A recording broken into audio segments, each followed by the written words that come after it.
Bonsoir à tous, bienvenue en notre compagnie pour un nouveau numéro de Parlons Carcassonne 13 en direct du siège du club.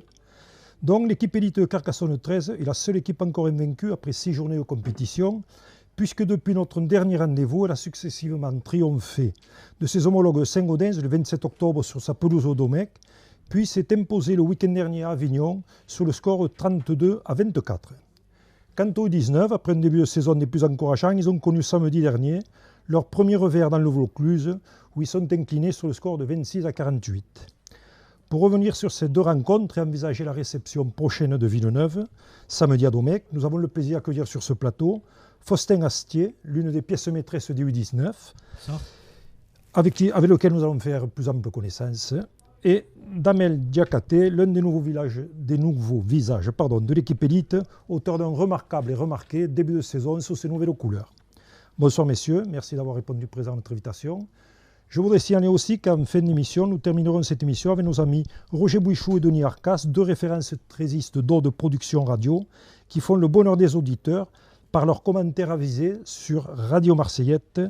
Ils viennent remettre à Carcassonne 13 le trophée Bernard Roch et Robert Rocalve, qui récompense pour la 5e saison consécutive le leadership des jaunes et noirs sur l'élite trésiste départementale. Bonsoir Faustin. Bonsoir. Est-ce que vous pouvez en quelques mots vous présenter rapidement? Bonsoir, je m'appelle Astier Faustin, j'ai 19 ans. Je joue depuis... Quel âge avez-vous? 19 ans. 19 ans. Vous êtes originaire d'où, Faustin? De Rustique, un petit village à côté de Trèbes. C'est pas très loin de Marseillette, ça, je Non, crois. pas très loin. Non. La patrie des cousins Escamilla. C'est ça, tout à fait. Ça a dû vous susciter quelque chose, non? Peut-être, je ne sais pas. Quel a été votre itinéraire rugbystique, en fait? J'ai commencé à l'âge de 5 ans en premier pas à la MJC. Puis depuis, je suis à Carcassonne 13. Vous avez gravi tous les échelons? Oui. U19, U19, U19. C'est ça. Donc vous avez connu et l'académie, et la MJC et l'académie, c'est ça, oui. Voilà, bientôt, il n'y en aura plus qui auront connu les deux. Oui, bientôt, il n'y en aura plus beaucoup, non. Le poste que vous occupez? 3e ligne ou talonneur. Une préférence pour l'un des deux? Non, tant que je joue, les deux me vont. L'important, c'est de jouer. C'est ça, c'est ça. C'est donc votre dernière année de U19. Et qu'est-ce que vous envisagez donc pour la suite? Puisque vous n'avez peut-être pas la limite d'âge et qu'il faut penser ça, je sais pas, je pense que j'ai pas le niveau pour aller en élite pour l'instant. Donc je vais me diriger soit vers le Varle ou soit vers Villeneuve-Minervois pour commencer, et après gravir les échelons et pourquoi pas aller peut-être envisager d'être en élite après, plus tard. Voilà, vos coachs me disaient que c'était une question que vous étiez posée déjà à l'intersaison. Oui. Que vous pensiez peut-être déjà partir à Villeneuve. Oui. Et qu'ils ont tout fait pour vous garder au sein du groupe, oui. Parce qu'ils ont trouvé que vous étiez un garçon qui comptait dans ce groupe et que vous aviez un rôle de papa, entre guillemets, oui. qui vous convenait bien et qui convenait bien à vos coéquipiers en tout oui.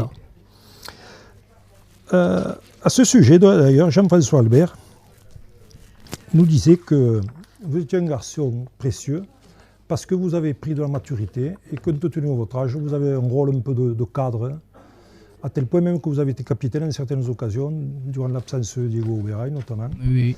Ce sont des responsabilités qui vous plaisent, ça? Oui. Vous êtes un garçon à... J'aime bien prendre des responsabilités, que ce soit en dehors du terrain ou même sur le terrain. Ça me plaît, donc ça ne me pose pas de soucis. D'accord. Bon, on va revenir donc au parcours de votre équipe depuis le début de la saison. Bon, ça avait commencé par un match nul contre les Ignans, une victoire à l'arraché à Limoux, une victoire plus large contre Villefranche, et puis il y a eu ce faux pas, enfin relatif faux pas, à Avignon le week-end dernier. Oui. Comment sont passées les choses dans le Vaucluse? Dans le Vaucluse, ça a été compliqué l'entame de match, parce qu'ils sont très physiques, ils étaient vraiment en forme. Nous, on s'est fait un peu piéger en début de match. On a su un peu rester dans le match, mais on s'est vite fait dépasser. Donc, il va falloir travailler à la défense, surtout, je pense, parce que l'attaque, c'est dommage parce qu'on n'arrive pas à concrétiser au milieu de la ligne, au bord de la ligne. Donc, avec du travail, j'en doute pas, on va y arriver. C'est un petit faux pas, mais c'était le premier déplacement en plus, donc avec une nouvelle équipe loin. Oui, le plus long aussi. Voilà, le plus long. Donc... les conditions de jeu, il y avait du vent? Non, au contraire, il faisait très chaud. Ce qui est surprenant. Ouais, il faisait très très chaud, grand soleil, donc bon, ben... Mais ce n'est pas un résultat qui remet en cause votre début de saison, qui était plutôt positif, puisque jusque-là, pas du tout. C'est une nouvelle équipe en plus, donc il n'y a pas de souci à se faire. On va rebondir à Villeneuve. Et on l'avait évoqué avec vos prédécesseurs là, des U19 que nous avions reçus. C'est vrai que l'équipe partait un peu d'une feuille blanche, puisqu'il y avait pas mal de cadets qui étaient montés, des U19 comme vous, enfin, qui étaient partis, puisqu'ils étaient atteints par la limite d'âge. Et est-ce que vous sentez quand même que cette équipe est en progression depuis le début? Est-ce qu'il y a des automatismes qui se trouvent? Oui, on commence déjà à avoir un peu plus d'automatisme, mais on va encore en avoir un peu plus le long de la saison. C'est le début de saison, donc... Est-ce que vous avez été une fois au complet, c'est-à-dire avec Félix, Diego enfin, la seule fois, c'était contre Limoux. On a été vraiment au complet. Et on a eu du mal. Parce que c'est normal, on ne se connaissait pas forcément. Vous n'avez joué qu'une mi-temps. Voilà. C'est ça. On a joué qu'une mi-temps et on ne se trouvait pas. Et quand on a su se trouver, ça a été le déclic. Donc samedi à 15h, vous recevez l'équipe de Villeneuve, donc une équipe qui est pratiquement comme vous au classement général, je crois, au classement actuel. Une équipe qui reste sur un bon parcours, puisque dimanche, le week-end dernier, du moins, ils se sont offerts les jeunes Toulousains qui font partir quand même des favoris potentiels de cette compétition. Ah oui, il ne va pas falloir les prendre à légère, Villeneuve, comme à chaque fois. Hein. Déjà, l'année dernière, on n'a pas su gagner contre eux, déjà. Et c'est un peu la même génération, peut-être avec un peu moins de cadre, mais ils restent quand même très compétitifs. Ils ne lâchent jamais rien, donc il ne va pas falloir arriver avec la fleur au fusil. Donc, Ils ont un effectif semblable à celui de l'an passé, ou ils ont eu quelques départs aussi, notamment dans ceux qui étaient atteints par la limite d'âge? Il y en a beaucoup de mon âge du coup, qui jouent aussi en première. Il y en a quelques-uns. Mais après, je ne sais pas. Franchement, je sais qu'il y en a quelques-uns qui sont montés, qui sont conséquents, mais je pense que c'est à peu près comme l'année dernière au niveau de l'effectif, avec peut-être un peu moins de cadre puisqu'ils sont à une la plupart, mais quand ils vont descendre après, bon, peut-être samedi, je sais pas, mais on verra. Ouais. Est-ce qu'au niveau de l'équipe élite, il y a quelques joueurs qui vous ont donné un peu plus l'envie, peut-être de joueurs actuels, de vous confirmer à ce poste, quoi? Oui, bon, il est plus cette année, mais il y avait Ludovic Artiga, que j'ai vu son parcours parce qu'à un moment donné, il est parti au Varl, puis il a su se démontrer et revenir à un élite d'un très très haut niveau. Et après, l'inoxydable Bastien Canet, qui a cette fougue de Comme vous dites, l'inoxydable, oui. Quels sont les secteurs de jeu que vous affectionnez plus particulièrement? La défense, pour moi. Quand on joue devant, en général. Oui. Ça commence par ça. J'apprécie beaucoup l'attaque aussi, mais la défense, je me régale le plus. Et les points sur lesquels vous devriez progresser? Éventuellement, derrière le tenue, c'est être un peu plus rapide, je pense. Et au niveau de troisième ligne, mes passes, je pense, pour être plus, pour mes demi soient plus à l'aise. Ça se travaille? Oui, bien sûr. Pas réveillé, toi? Non. Jean-François Albert, votre entraîneur, est très élogieux envers vous. Il a déclaré: Faustin est un garçon très attachant qui a une place importante dans le groupe. Il est respecté et est ami avec l'ensemble de ses coéquipiers. C'est comme ça que vous voyez au sein de ce groupe? Ah oui, bien sûr. Moi, je suis ami avec tout le monde. Même les nouveaux, on a 2 jeunes Catalans qui sont arrivés, on les a accueillis directement. C'est comme ça, après c'est le rugby. Hein. Donc oui. Il enchaîne en disant: depuis l'intersaison, Faustin joue à la perfection son rôle d'ancien. Il est super investi et exemplaire aux entraînements, comme dans les matchs durant lesquels il donne toujours son corps à la science. Donc vous n'hésitez pas à vous engager? Non, je n'hésite pas. Non. Est-ce que vous aviez cette âme de papa, ou ça vous est venu avec l'âge, par rapport à vos plus jeunes coéquipiers, ou est-ce que vous avez toujours été un peu meneur dans l'âme quelque part? Ça dépendait des années quand même, parce que quand on était en première année, c'est pas forcément pareil, mais après en deuxième année, j'ai toujours eu j'aimais bien m'occuper des plus petits, de les rassurer et de les amener. Il continue en disant: Faustin n'a peut-être pas toutes les qualités nécessaires pour espérer viser l'élite, c'est un peu ce que vous disiez tout à l'heure, non? Mais c'est un soldat précieux. Il est courageux et possède une bonne connaissance du rugby. Il aime défendre et se porter au soutien. Depuis la saison, il nous aide beaucoup, a même été promu capitaine, ce que nous évoquions tout à l'heure. Vous vous reconnaissez dans ce portrait-là aussi? Oui. Il vous connaissait bien, quoi, finalement. Oui, il me connaissait bien, oui. Enfin, depuis le temps, oui. Jean-François est très fort pour ça aussi. Pour en terminer avec vous, Faustin, est-ce que vous auriez une question à poser à Damel? Un garçon d'expérience, peut-être. Hein? Il y a toujours quelque chose de bon à en tirer. Là, franchement, je ne sais pas quoi poser, il y a tellement trop de questions. Donc, des conseils, mais après, dans tout, quoi. Dans la façon de travailler en dehors et pendant les entraînements et en dehors des entraînements. D'accord. Pour répondre à la question, je pense que en dehors du terrain, il faudrait rester professionnel, même si tu n'es pas sur le terrain. Et après, même quand tu viens à l'entraînement, te donner toujours à 200% pour te faire ta place. Damel, à vous, donc maintenant, être sur le grill, vous avez 23 ans, vous êtes originaire de la région parisienne. Comment fait-on pour devenir nutritionniste en naissant dans la région parisienne? Quel a été votre parcours un petit peu? Alors c'est vrai que moi j'ai commencé le rugby à 15. Je crois que j'avais aux alentours de 13-14 ans. J'ai commencé du côté de Montflanquin, aux 4 cantons. Par la suite, j'ai fait 1 an au centre de formation à Agen. Suite à ça, j'ai eu une grosse blessure. Pourquoi? Voilà. C'est une blessure qui vous a... C'est une blessure qui m'a mis hors des terrains. Ça vous plaisait? C'est ça. Vous regrettez? Aujourd'hui, non. Ben, on sur verra. le coup, oui. Sur le coup, pour l'instant, non. Surtout qu'Agen, à une époque, c'était quand même une référence. C'est ça, exactement. C'était une petite référence dans le rugby à 15. Et par la suite, j'ai pris 1 an où je me suis écarté des terrains. J'ai pris un peu du temps pour moi, pour ma famille, réfléchir un petit peu.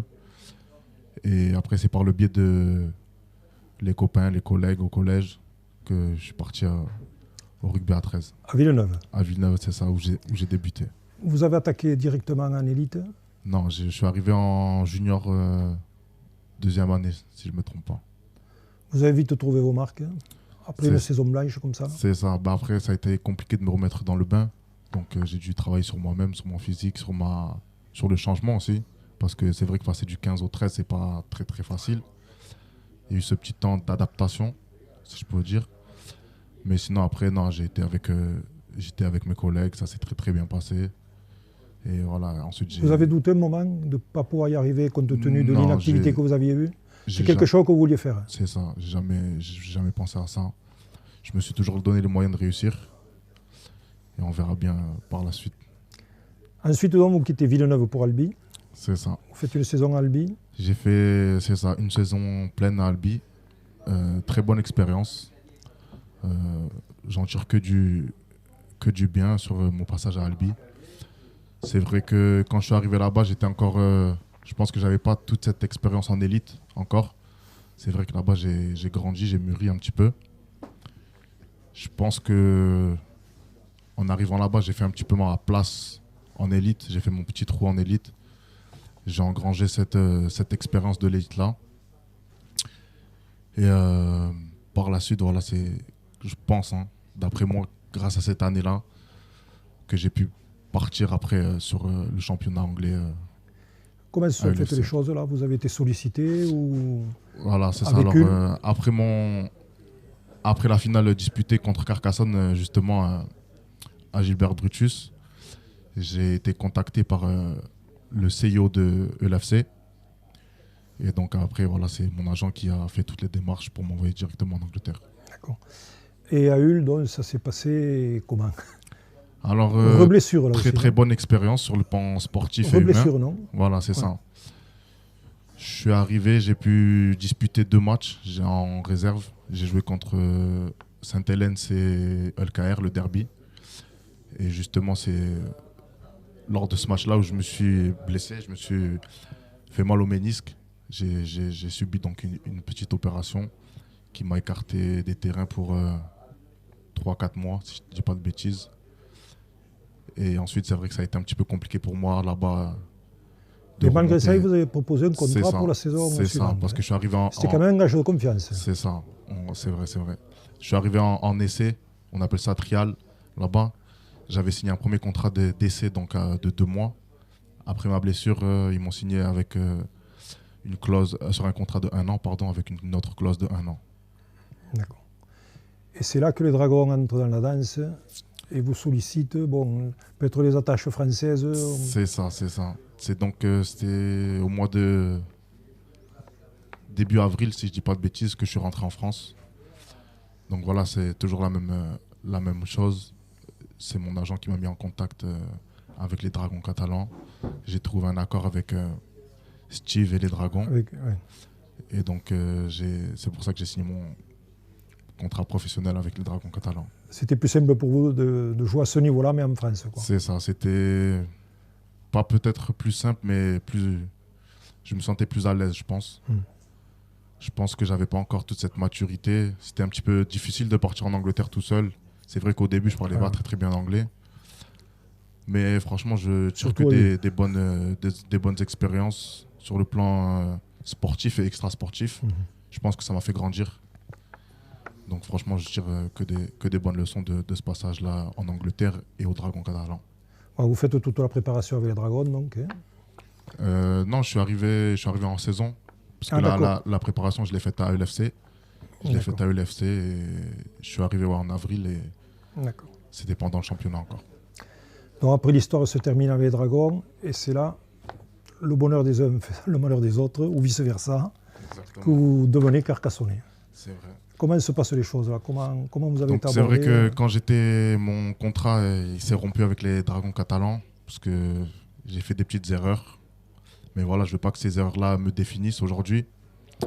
J'ai mûri, j'ai grandi, je veux passer un cap. Il s'est passé ce qui s'est passé, voilà, maintenant c'est derrière moi. Mais c'est vrai que suite à ça, directement, Fred m'a contacté, par téléphone, pardon. Il m'a passé un petit coup de téléphone et on s'est vite mis d'accord. Et c'est vrai que c'est les ambitions du club et de Fred et de Teddy, pardon, du staff. Ça me correspondait le plus. Ça veut dire c'est pour ça que je me suis tourné vers Carcassonne. Oui, parce que vous n'avez pas demandé de sollicitations, j'imagine. C'est ça, exactement. Vous regrettez rien pour l'instant? Non, pour l'instant, je regrette rien du tout. Et je pense que ça va le faire, il n'y a pas de souci. Et le niveau de l'élite vous convient actuellement? Vous avez toujours la prétention quand même de regoûter à la Super League? Ouais, c'est vrai que j'étais un petit peu déçu de moi-même après cette fin de contrat au Dragon. Parce que c'est vrai qu'en tant que jeune joueur français, toujours un petit rêve d'aller jouer en Super League. Mais bon, comme j'ai dit, je l'ai dit à Fred aussi directement. Moi, si je suis là cette année, là, c'est pour rebondir. Si je peux amener quelque chose au groupe et au club, c'est avec grand plaisir. Mais si le club et le groupe peuvent m'amener aussi quelque chose. Oui. Donnant. Donnant, c'est ça exactement. D'accord. Mais pour répondre à ta question, je te dirais pas que le championnat me convient, mais c'est différent de ce que j'ai vu en Angleterre, que ce soit en Championship ou en réserve de Super League. C'est différent, mais je ne pourrais pas dire que ça me convient. Voilà, déjà, c'est pas professionnel complètement, quoi. C'est ça. Il faut tenir compte de ceux qui travaillent et tout ça, c'est vrai que c'est plus compliqué. C'est ça, exactement. Vous avez récemment déclaré que vous étiez fier de porter ce maillot carcassonnais. Quelle image vous aviez de Carcassonne 13 avant de collaborer avec eux? Alors c'est vrai que j'ai toujours vu Carcassonne comme un club qui voulait se développer, comme un club qui voulait se professionnaliser, pardon. Et moi j'ai toujours vu ce club comme un club de cœur et de confiance. Et je pense que c'est pour ça qu'aujourd'hui j'ai fait ce choix-là.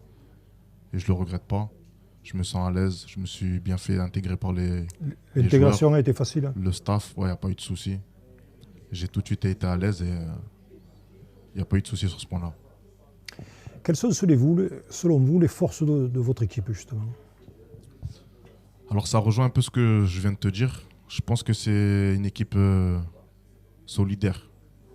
C'est vrai que là, ça va faire 2 ou 3 matchs où on voit qu'en première mi-temps, on n'arrive pas à trouver toutes les connexions. Mais quand on rentre dans le vestiaire, on se regarde dans les yeux et on se parle franc. Ouais. Et vous aimez ça? C'est ça. Mais ça, c'est des petites choses qui vont se régler rapidement. Je pense que c'est juste des petites connexions, des petits liens à trouver. Je m'en fais pas pour ça. Mais je pense que cette année, notre force, ça va être... déjà d'un point sur le papier, on a des joueurs de qualité. Le staff aussi, les structures, le club. Même tous les bénévoles en dehors, ça ne faut pas le négliger. C'est vrai que c'est un club qui fait des efforts pour développer le rugby ici.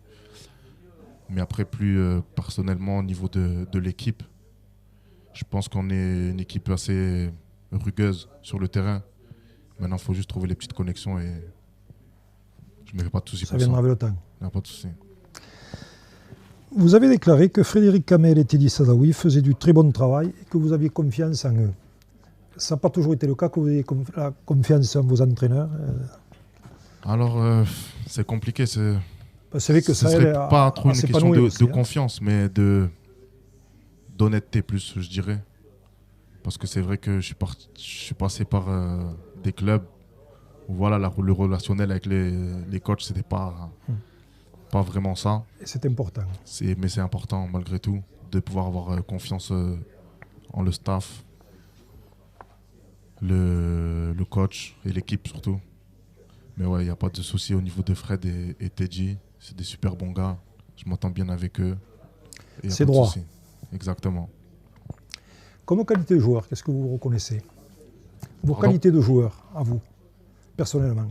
Alors, c'est compliqué à me définir moi-même, mais je pense que je te répondrai que je serai un joueur dynamique. J'essaye de faire le moins de fautes possible pour aider l'équipe, mais voilà, j'essaye de impact player. Oui. J'aime pas trop utiliser ce mot-là, mais et voilà, c'est vrai que cette saison, je posais la même question à Thomas Malfas. En fait, c'est vous qui débutez les matchs. Alors, ce rôle d'impact player que vous aviez, c'est vrai que et puis ça marche bien quand même, quoi. Ouais, c'est vrai. Après, c'est vrai que quand on joue au milieu, on se divise le temps de jeu. On fait souvent 20 minutes, 20 minutes. Ouais. Mais bon, après moi, il n'y a pas de souci. Si le coach préfère que je commence le match, il n'y a pas de souci. Ça n'a pas l'air de mal marcher. Hein. On essaye. Depuis le début de la saison, on voit que les résultats témoignent de la bonne santé de votre équipe. Hein. Est-ce que vous pouvez la projeter, l'équipe, dans le courant de la saison, là, à peu près dans 3 mois? Qu'est-ce que vous pensez? Il y a encore une marge de progression? Ouais, c'est sûr, rien n'est parfait. On peut toujours travailler, on peut toujours faire mieux. Mais après, moi, je suis très confiant. Peut-être que je vais paraître un petit peu hautain, mais ça n'a rien à voir. Mais je pense que si on s'en donne les moyens, on travaille vraiment dur pour ça. Pour moi et pour l'équipe, je pense qu'on va aller chercher le doublé encore cette année. C'est l'objectif affiché de toute manière. Hein. C'est vrai que ça revient souvent. L'objectif de faire le doublé, le back-to-back. Il ne faut pas s'enflammer, mais voilà, il faut être réaliste. Oui, de toute manière. Cette année, c'est vrai que le championnat est plus compliqué plus homogène, plus homogène. C'est ça, exactement. Excuse-moi.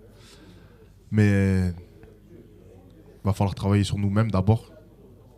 Et c'est vrai que si on fait le travail, si on est focus sur nous-mêmes, je pense qu'il n'y aurait pas de souci.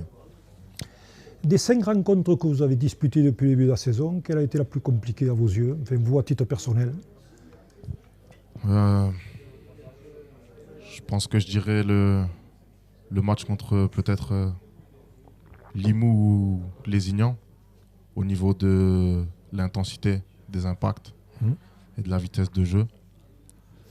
Mais sinon, après, c'est vrai qu'on a eu chaud là ce week-end contre Avignon, contre une belle équipe d'Avignon qui nous a posé 2-3 soucis. Comment vous l'expliquez d'ailleurs? Comme je vous l'ai dit, je ne sais pas, il n'y a pas trop d'explications. On a été un peu en réaction, on laissait prendre le score, revient, on s'installe confortablement et puis bon, on pense peut-être que c'est acquis. Mais après ça, je pense que ça revient sur le fait de ce que j'ai dit tout à l'heure. Je pense que ça, c'est juste les connexions. Et je pense que des fois, on se précipite un petit peu trop. Voilà, des fois, il faut garder la tête froide et juste faire ce qu'on sait faire. Oui, parce que l'équipe a pris 4 essais. C'est la première fois de la saison. Alors que la défense, c'est le secteur où l'équipe est la plus performante, peut-être. Oui, c'est vrai. Après, il ne faut pas négliger cette belle équipe d'Avignon. C'est vrai qu'elle nous a proposé un bon bras de fer. Après, voilà, on peut remettre la faute sur nous, mais c'est vrai que Avignon, nous a proposé du beau jeu quand même. Ils ont joué sur nos fautes. Donc maintenant, c'est à nous de fixer tout ça et de se préparer pour le match contre Villeneuve. En fait, vous parlez du match Avignon, mais vous n'avez pas tout vu puisque vous avez été victime d'un chaos qui a occasionné donc, la mise en place d'un protocole de commotion. Comment allez-vous à ce jour? Apparemment très bien. Ouais, il n'y a pas de souci, je me suis remis. C'est vrai que j'ai pris un petit choc à la tête. Donc j'ai dû sortir sur le protocole commotion. Mais bon, tout va bien, j'ai passé des examens et il n'y a pas de souci sur ça. On va aux vacances sur le terrain. Ce week-end-là, je ne pourrai pas jouer contre Villeneuve. Ensuite, je pense que je reviendrai contre le match contre Perpignan, contre les Dragons, Baby Drags. Une revanche, Un petit peu. quelque part. Si vous voulez, on va regarder maintenant en détail. Là, vous pouvez participer également, puisqu'on va voir les détails de la dernière journée, donc, qui a été marquée quand même par des surprises, puisque la première surprise, ça a été la victoire des jeunes Catalans à Albi, un endroit où, vous le savez, il n'est jamais trop facile pour s'imposer. C'est une surprise ou c'est la confirmation que cette année, il faut compter avec les jeunes Catalans, avec Saint-Estève? Comment? J'ai pas bien entendu. Non, est-ce que c'est une surprise ou est-ce que c'est qu'il faudra vraiment compter avec les jeunes Catalans cette saison, quoi? Non, c'est pas du tout une surprise. Surtout que là, cette année à Albi, pour y aller gagner, c'est très difficile. On a raté le match. Et franchement, les Catalans étaient asphyxiés par cette équipe d'Albi. Mais ils ont su réagir parce qu'ils ont une équipe qui a un mental d'acier. Donc il va falloir se méfier des deux équipes. Comme on le savait, il y a trois vraiment équipes qui se détachent du tableau vraiment. Toulouse, Albi et Saint-Estève. Donc on va travailler pour. Et l'objectif, c'est au moins de gagner un match contre eux et avec la manière. Vous, au niveau de l'équipe élite, donc? Ouais, après, moi, ça ne me choque pas vraiment. Surtout qu'Albi, quand même, c'est pas l'Albi de l'année dernière, on dirait. C'est différent. C'est différent. Ça ne sera jamais la même équipe, c'est vrai. Mais pour moi, de mon point personnel, Albi, je pense qu'ils ont fait un petit peu trop de fautes.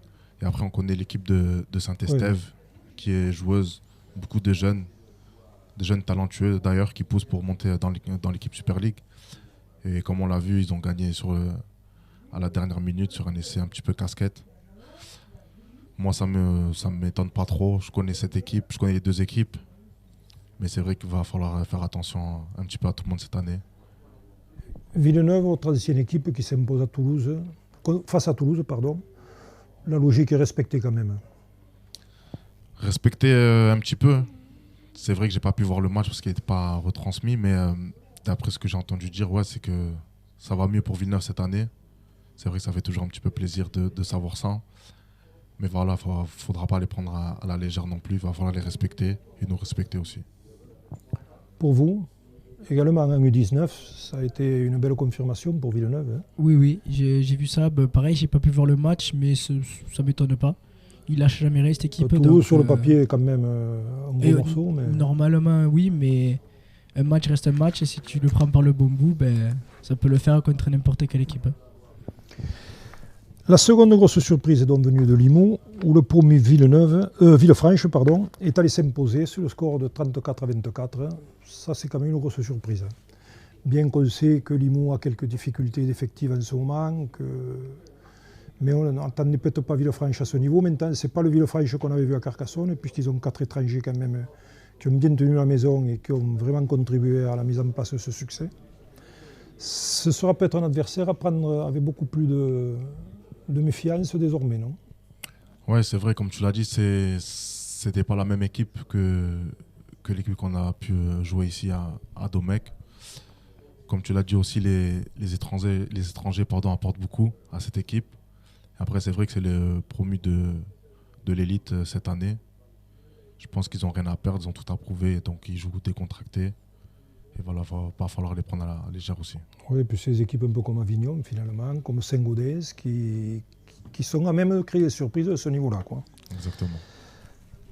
Ensuite, oui, Saint-Gaudens, c'est d'effet de Pia sur sa pelouse. Bon, Pia, c'est toujours pareil. On fonde beaucoup d'espoir en début de saison, puis ils ont toujours du mal à se mettre en train. Après, ils se reprennent un peu, mais c'est vrai que je ne sais pas s'ils ont la totalité de leur effectif là maintenant. Non, ouais, c'est ça. Donc, je pense que Pia, ils vont se renforcer un petit peu. Mais bon, après, Saint-Gaudens aussi, c'est une équipe qui est joueuse, avec du potentiel. Mais ouais, comme on l'a dit depuis le début de cette interview, c'est vrai que cette année, le championnat il est plus fluide et plus homogène. Ça veut dire que je pense qu'il n'y a plus trop d'équipes phares ou des matchs à aller simple, à sens unique, pardon. Donc c'est vrai, il va falloir se méfier de tout le monde. Mais ouais, pour cette défaite à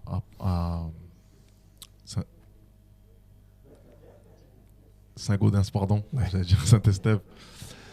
C'est vrai que le match, je ne l'ai pas vu non plus, mais c'est vrai que ouais. Bon, ça n'a pas été un grand match, il paraît.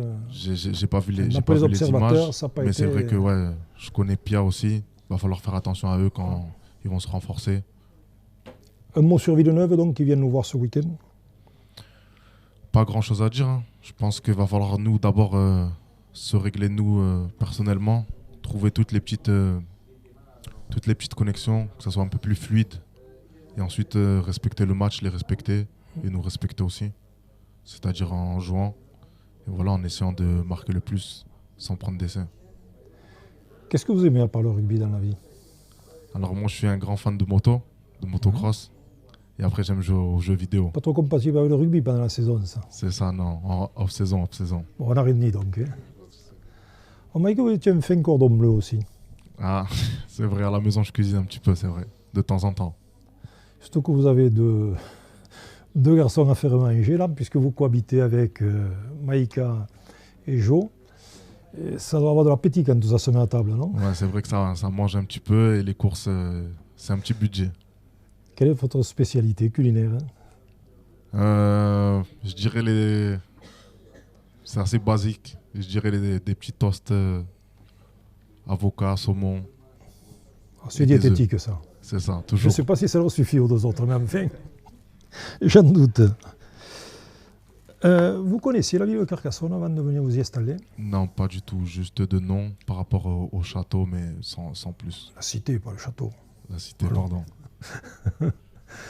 Vous avez commencé à faire un petit tour par là? Un petit peu, c'est vrai que Joe et Maïka m'ont montré un petit peu. Vous avez trouvé vos marques, hein? Je commence, oui. Pour en terminer, si vous vouliez donner un petit conseil, vous à Faustin maintenant, puisque tout à l'heure il a voulu vous poser la question, avec votre expérience, qu'est-ce que vous pourriez lui dire, hein, puisqu'il joue aussi devant comme vous? Je pense que ce ne serait pas un conseil personnel, je pense que ce serait dans la vie de tous les jours, comme je te l'ai dit. C'est vrai que des fois, peut-être tu vas te poser quelques questions, peut-être te remettre en question, mais si tu sais vraiment ce que tu veux, lâche pas. Des fois, tu vas avoir des petits moments de vide. Tu peux te remettre en question, mais si tu sais vraiment au fond de toi ce que tu as envie de faire, lâche pas. Donne-toi tout. Fais tout ce que tu peux pour réussir. Merci. Bien reçu. Très bien reçu, oui. Eh bien, écoutez, un grand merci à vous deux d'être venus Merci à vous. à cette émission. Ça a été vraiment un grand plaisir de vous découvrir, puisque tous les deux, c'est la première fois que vous faites cette émission. Donc, on va vous souhaiter bon entraînement maintenant, puisque Merci je crois beaucoup. que c'est ce qui vous attend. Oui. Vous, pas trop de contact aujourd'hui, hein. Faites attention. La course que de la course. Et bonne fin de soirée à vous. Et voilà, donc maintenant, si vous voulez laisser la place à nos amis d'Or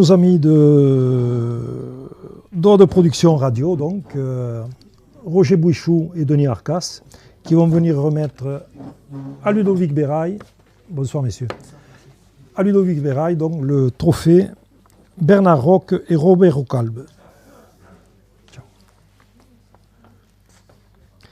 L'occasion pour nous d'ailleurs d'avoir une très forte pensée pour ces deux garçons qui nous ont quittés prématurément. Une grosse pensée pour eux donc et pour leur famille. Messieurs, si vous voulez prendre place, hein, avec la cup sous le bras.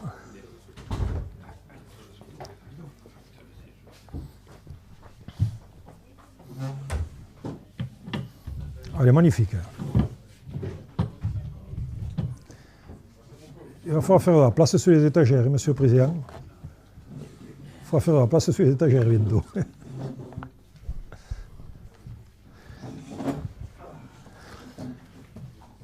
Alors, lequel de vous deux va attaquer, comme vous voulez? La question est collective à vous deux. Comment vous est venue l'idée de mettre en place ce trophée? Mais c'est tout simple.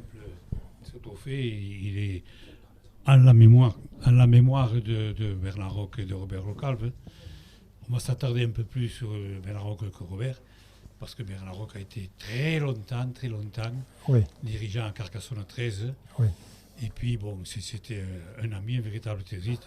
Donc c'était normal qu'on trouve quelque chose tout simple pour leur rendre hommage. C'est pour ça que j'ai créé ce trophée. Ordre 13 Production a créé ce trophée qui sur le match aller-retour du championnat de Super 13. Parce que maintenant, ça s'appelle le Super 13, entre Carcassonne, Limoux et Lézignan. Ce qui m'inquiète, ça fait 5 ans que vous l'avez. L'année prochaine, vous allez l'installer le lit de camp. Comme ça, on couchera là sur place. Bon, ça commence à... C'est vrai. Donc, c'est un vrai plaisir d'honorer cette mémoire de Robert Ocalve, qui était lui un peu côté Limouxin, mais qui était un trésiste acharné et tout à fait. Un grand ami. Noble serviteur de la cause. Voilà. Denis, peut-être vous allez nous expliquer les modalités du classement, puisque certains s'étonnaient de ne pas voir l'équipe qui termine première, des fois, avoir ce trophée. Alors, au classement en général, quoi. C'est un classement qui est tenu par notre ami Victor Jalbaud, qui fait partie aussi d'Ordre de 13 Productions. C'est un classement qui utilise les matchs du championnat de France de Elite 1 jusqu'à la saison passée, Super 13 cette année. Et donc, on utilise les résultats chaque week-end, mais on n'attribue pas le même nombre de points que la fédération attribue. C'est-à-dire que une victoire, on est plutôt sur la base de l'attribution de Super League ou de NRL. C'est-à-dire une victoire, 2 points, et donc 3. Un match nul, s'il y en a, il n'y en a pas souvent, mais 1 point, et une défaite, 0 point. Donc déjà là, il peut y avoir différence, et puis il n'y a pas de point de bonus défensif. Voilà. Donc pour nous, on n'utilise pas le point de bonus défensif. Donc il peut arriver qu'à la fin de la phase de classement, il y ait une différence pour le premier, puisque que ça ne soit pas le même club qui soit premier au championnat classique, fédéral, et puis pour notre master. D'accord. Mais bon, c'est vrai que là, en ce moment, depuis quelques saisons, c'est Carcassonne qui est premier. 8 éditions, c'est ça, 8 éditions et 5 pour Carcassonne, consécutives.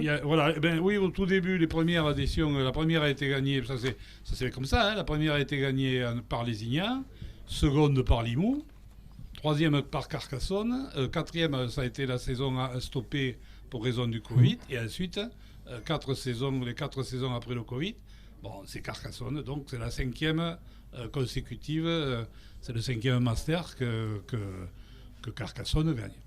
Si on se fie au résultat de début de saison, peut-être qu'il y a une chance qu'il revienne l'an prochain. C'est toujours avec un grand plaisir que nous vous accueillons. C'est bien parti pour l'instant, mais comme Fred Kamel dit, tout à fait. Chaque chance. Pour l'instant, si vous voulez, je peux vous dire le classement après les 6 journées. Carcassonne 13 est en tête avec 10 points pour 5 matchs joués.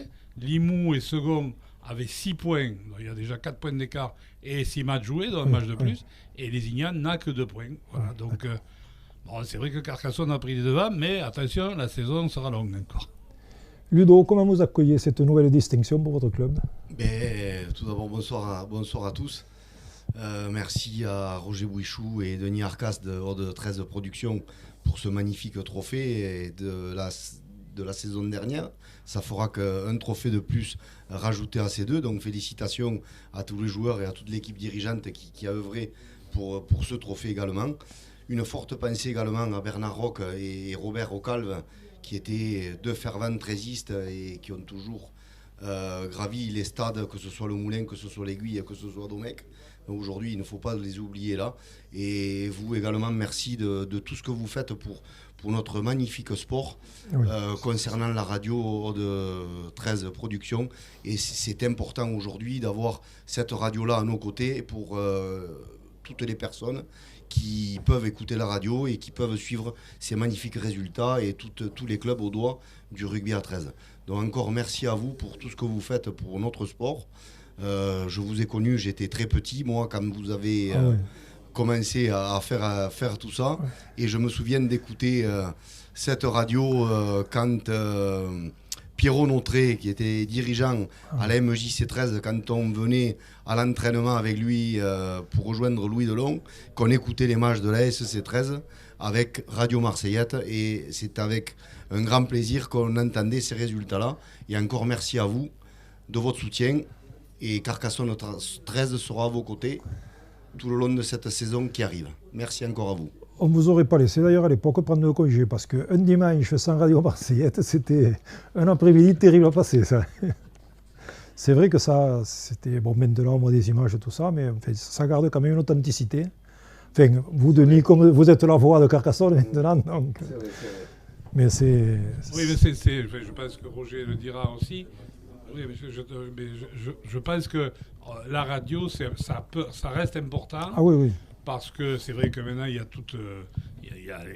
les trucs plus modernes, on va dire, mais la radio, il y a des personnes âgées, Oui, etc. et puis en voiture... voilà, des gens qui sont en voiture, des gens qui bossent et qui écoutent régulièrement. Oui, ça fait, nous, 30 ans qu'on est dans le système. Hein, et c'est la seule radio en France, je ne peux pas dire en Europe, mais c'est la seule radio en France qui diffuse du rugby à 13. J'en profite pour dire que votre 13 Productions aussi, cette année, met à la disposition de Cédric, les deux commentateurs, Denis Arcaz et Thierry Ascot, qui commentent les images de Carcassonne 13. Vous voyez, on n'est pas que sur Radio Marseillette, on est aussi sur les clubs. On fait Villers-Aragon, on fait Carcassonne 13. Vous voyez, c'est le but de notre 13 Productions. On a un petit budget, mais enfin, on assume. Heureusement qu'il y a cette radio parce qu'on a les résultats, on a tout et c'est vraiment intéressant. Petit budget, et surtout, mais grand YouTube. enthousiasme. Pardon ?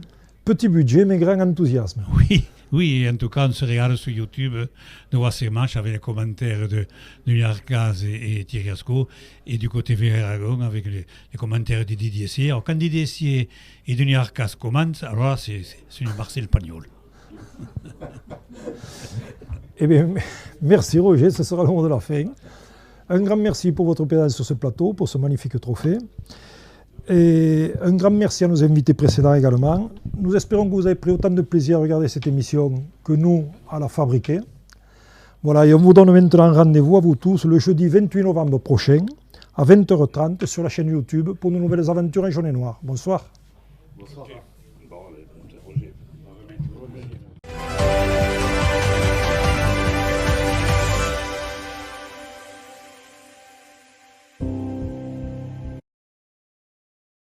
Merci beaucoup Bernard Roqueur et tout le monde.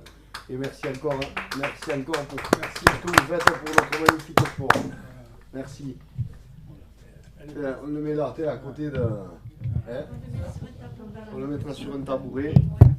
Elle fait honte à la Coupe de France. Non, mais ça va. Elle est jaune. C'est le plus important. Elle a du jaune.